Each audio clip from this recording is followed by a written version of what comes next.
ଜୟ ଜଗନ୍ନାଥ ସାଙ୍ଗମାନେ ଆଜିର ଭିଡ଼ିଓରେ ଆମେ +3 second semester compulsory subject ACC paper 1 ର renewable energy and energy harvesting ର 2 marks important question answer discussion କରିବା।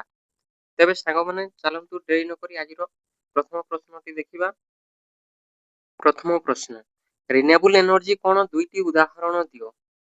ରିନ୍ୟୁଏବଲ୍ ଏନର୍ଜି କ'ଣ ଦୁଇଟି ଉଦାହରଣ ଦିଅ। ଆନ୍ସାର, ପ୍ରକୃତିରେ ନିରନ୍ତର ଭାବେ ପୁନଃପୂରଣ ହେଉଥିବା ଶକ୍ତି ଉତ୍ସକୁ ରିନ୍ୟୁଏବଲ୍ ଏନର୍ଜି କୁହାଯାଏ। ସୋଲାର ଏନର୍ଜି ଓ ୱିଣ୍ଡ ଏନର୍ଜି ଏହାର ଉଦାହରଣ। ନେକ୍ସଟ କ୍ୱେଶ୍ଚନ, ରିନ୍ୟୁଏବଲ୍ ଏନର୍ଜିର ଆବଶ୍ୟକତା କ'ଣ?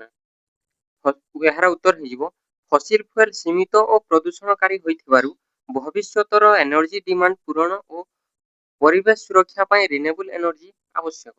ନେକ୍ସଟ କ୍ୱେଶ୍ଚନ, ଫସିଲ ଫୁଏଲ କ'ଣ ଦୁଇଟି ଉଦାହରଣ ଦିଅ। ଏହାର ଉତ୍ତର, ପ୍ରାଚୀନ ଉଦ୍ଭିଦ ଓ ପ୍ରାଣୀଜ ଅବଶେଷରୁ ଦୀର୍ଘ ସମୟରେ ଗଠିତ ଇନ୍ଧନକୁ ଫସିଲ ଫୁଏଲ କୁହାଯାଏ।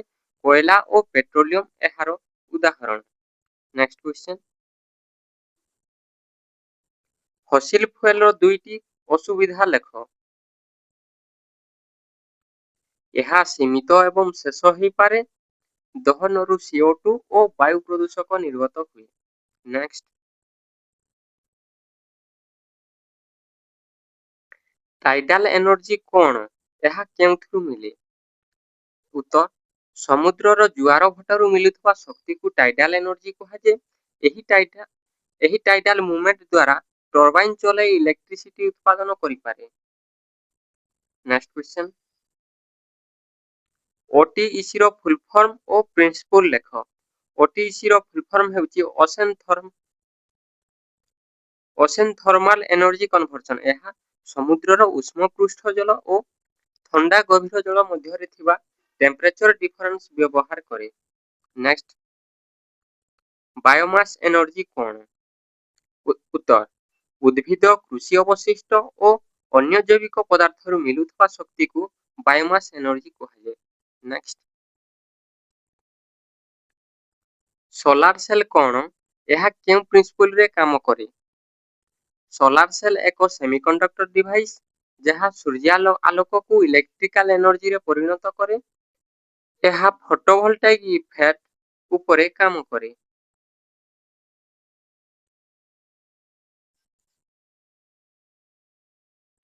ଫଟୋଭୋଲ୍ଟାଇକ୍ ଇଫେକ୍ଟ କ'ଣ? ଉତ୍ତର, ସେମିକଣ୍ଡକ୍ଟର ଉପରେ ଆଲୋକ ପଡ଼ିଲେ ଇଲେକ୍ଟ୍ରନ୍ ହୋଲ୍ ପେୟାର୍ସ ସୃଷ୍ଟି ହୁଏ। ଇଲେକ୍ଟ୍ରିକାଲ ଭୋଲ୍ଟେଜ ବା କରେଣ୍ଟ ଉତ୍ପନ୍ନ ହେବା ପ୍ରକ୍ରିୟାକୁ ଫଟୋଭୋଲ୍ଟାଇକ୍ ଇଫେକ୍ଟ କୁହାଯାଏ। ନେକ୍ସଟ, ପିଭି ସିଷ୍ଟମ କ'ଣ? ଉତ୍ତର, ଫଟୋଭୋଲ୍ଟାଇକ୍ ସେଲ୍ ବ୍ୟବହାର କରି ସୋଲାର ରେଡିଏସନକୁ ଇଲେକ୍ଟ୍ରିକାଲ ଏନର୍ଜିରେ ପରିଣତ କରୁଥିବା ସମ୍ପୂର୍ଣ୍ଣ ବ୍ୟବସ୍ଥାକୁ ପିଭି ସିଷ୍ଟମ କୁହାଯାଏ।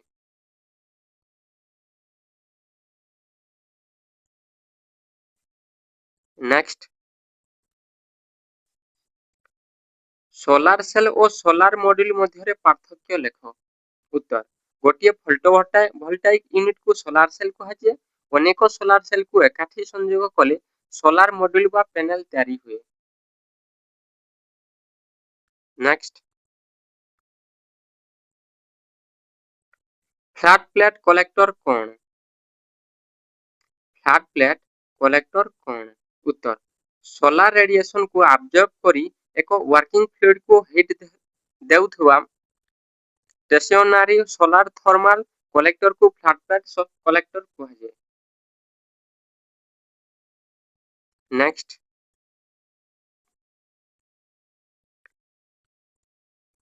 ସୋଲାର ୱାଟର ହିଟର କ'ଣ? ସୋଲାର ରେଡିଏସନର ତାପ ବ୍ୟବହାର କରି ପାଣିକୁ ଗରମ କରୁଥିବା ଯନ୍ତ୍ରକୁ ସୋଲାର ୱାଟର ହିଟର କୁହାଯାଏ। ନେକ୍ସଟ, ସୋଲାର ଡିଷ୍ଟିଲେସନ କ'ଣ?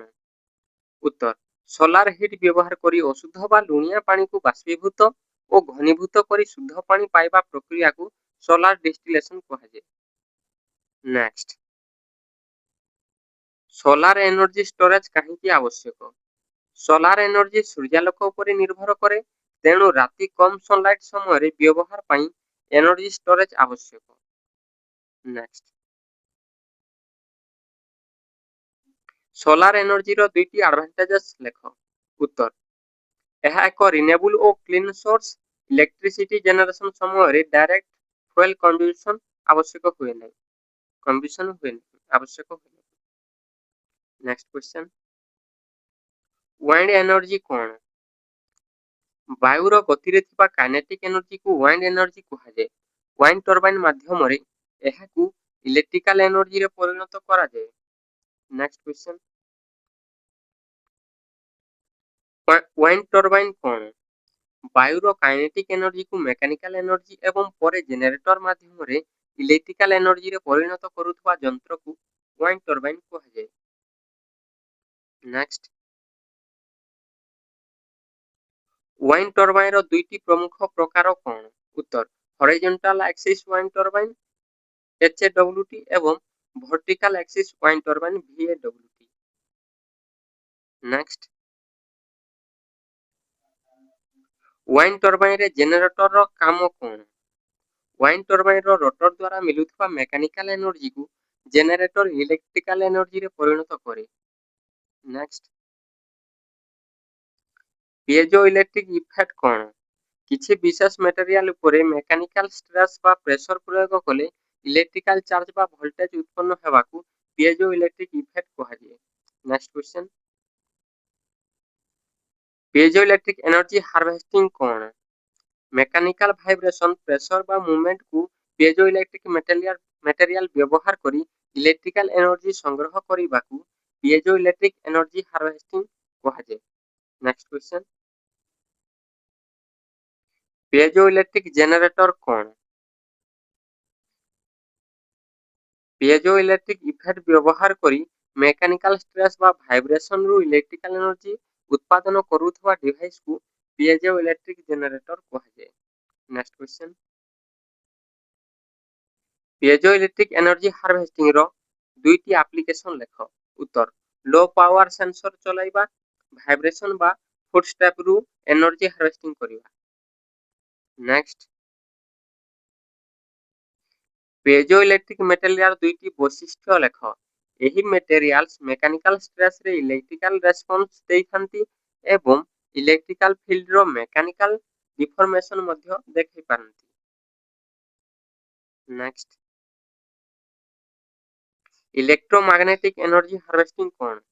इलेक्ट्रोमैग्नेटिक इंडक्शन व्यवहार करी मेकानिकल मूवमेंट बा वाइब्रेशन रु इलेक्ट्रिकल एनर्जी उत्पादन करिबा प्रक्रिया को इलेक्ट्रोमैग्नेटिक एनर्जी हार्वेस्टिंग कहुए। नेक्स्ट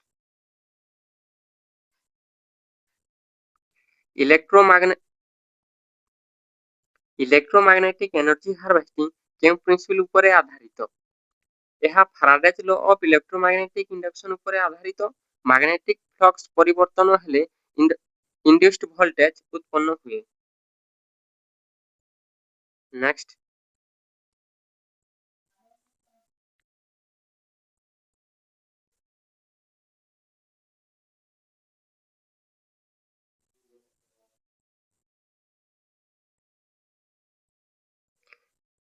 लिनियर जनरेटर कौन? लिनियर जनरेटर कौन? उत्तर लिनियर मोशन को व्यवहार करी मेकानिकल एनर्जी को इलेक्ट्रिकल एनर्जी रे परिणत करुवा जनरेटर को लिनियर जनरेटर कहुए। नेक्स्ट सस्टेनेबिलिटी कौन? वर्तमान रो एनर्जी नीड्स पूरण करिबा सहित भविष्यत पीढ़ी रो आवश्यकता को क्षति न करिबा धारणा को सस्टेनेबिलिटी कहुए। नेक्स्ट रिन्यूएबल एनर्जी रो दुईटी एनवायरमेंटल बेनिफिट्स लेख। उत्तर ग्रीन हाउस गैस इमिशन कमाइबारे सहाय्य करे एवं फसिल फ्यूल उपरे निर्भरशीलता को कमाए। नेक्स्ट कार्बन कैप्चर टेक्नोलॉजी कौन? उत्तर इंडस्ट्रियल सोर्स रु निर्गत CO2 को कैप्चर करी एटमॉस्फेयर को जीवाकू रोकिबा प्रयुक्ति को कार्बन कैप्चर टेक्नोलॉजी कहुए। नेक्स्ट बैटरी रो मुख्य कार्य कौन? बैटरी इलेक्ट्रिकल एनर्जी को केमिकल एनर्जी भाव में स्टोर करे एवं आवश्यक समय पुणी इलेक्ट्रिकल एनर्जी जोगाई थाए। जदि सांग माने एही वीडियोटी आपनकु भलो लागिछि ତେବେ ଲାଇକ୍ କମେଣ୍ଟ ସେୟାର ଏବଂ ସବସ୍କ୍ରାଇବ୍ କରି ଆପଣଙ୍କ ସାଙ୍ଗମାନଙ୍କ ସହ ନିଶ୍ଚିତ ସେୟାର କରନ୍ତୁ ଏବଂ ଆଗକୁ ଏମିତି ଇନଫର୍ମେଟିଭ ଭିଡ଼ିଓ ଦେଖିବାକୁ ଆମ ଆମ channel history hero Surya YouTube ଚ୍ୟାନେଲକୁ ସବସ୍କ୍ରାଇବ୍ କରି ବେଲ୍ ଆଇକନକୁ ଅନ୍ କରିଦିଅନ୍ତୁ, ଯାହାଦ୍ୱାରା ସର୍ବପ୍ରଥମେ ଆମ ଭିଡ଼ିଓର ନୋଟିଫିକେସନଟି ଆପଣଙ୍କ ପାଖରେ ପହଞ୍ଚିବ। ଜୟ ଜଗନ୍ନାଥ। Thank you.